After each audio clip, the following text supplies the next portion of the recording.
If somebody comes to you and they say, Sam, I want to run a half marathon this year, and they give themselves like a 6-month time frame. Say it's January, they're like, all right, June, July, I'm gonna run a half marathon.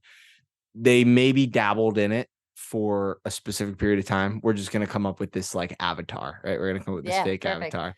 Um, and we'll call them Cameron. Cameron comes to you and says, um, I want to run a half marathon in 6 months.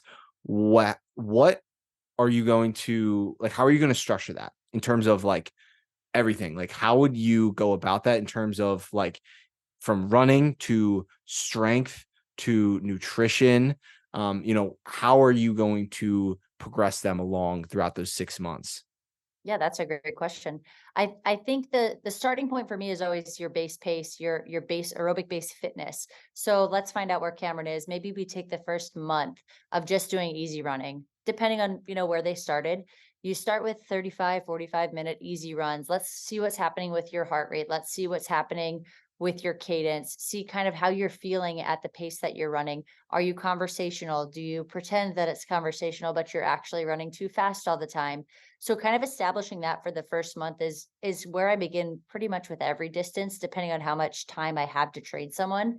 And then we talk a lot about what their fuel is before they run, after they run, during their run, and starting with just the basics of eat before you run. And I have that conversation with many, many runners who I've been coaching for a very long time who still don't like to eat before they run because it's 5 a.m. and it takes too much time. So just establishing like, hey, we eat before every run. If it's 35 minutes or it's 2.5 hours, you're eating something. This is what that looks like. We want carbs, we want salts. We want to make sure that you're hydrated. We want to make sure that if it is over 75 to 90 minutes, that you're also carrying fluid with you. So we establish all of that groundwork first and foremost. And maybe we would be doing 3 or 4 days a week of running those easy runs, base building. If they're a little bit more advanced, you can go 5 to 7. But if it's someone new, who I'm assuming this is a newer situation in terms of preparing for their first half, perhaps, I would also start to incorporate maybe 2 days a week of strength training, where it's a lot of single leg work, a lot of body weight work, a lot of finding out what your body needs, what feels good for it. Um, I've had runners that have never stepped foot in the gym before, and then have, they start running, and that's where they kind of get their high, they get injured, and then they introduce the gym later on. But if you, in an ideal scenario, if you can introduce it early, it becomes your habit. It becomes part of what the process is.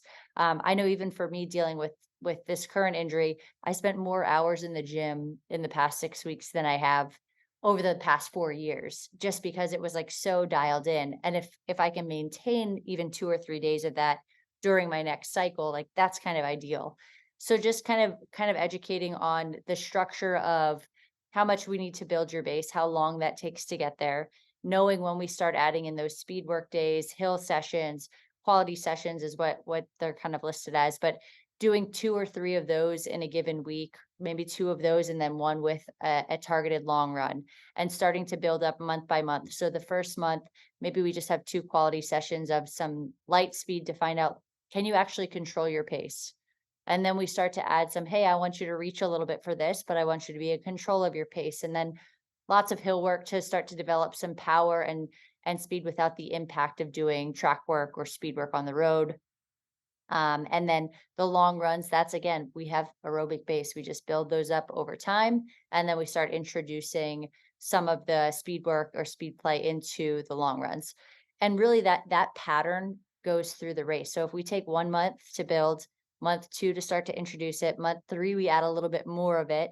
And then we get really targeted on what is their threshold pace or their tempo pace, what kind of work is going to benefit them to reach whatever their goal may be. And if it's just to finish, this would look a little different. It doesn't have to be so dialed in, but if there's a goal pace that they're trying to reach, I want to expose them to that early, and I want to expose it to them often.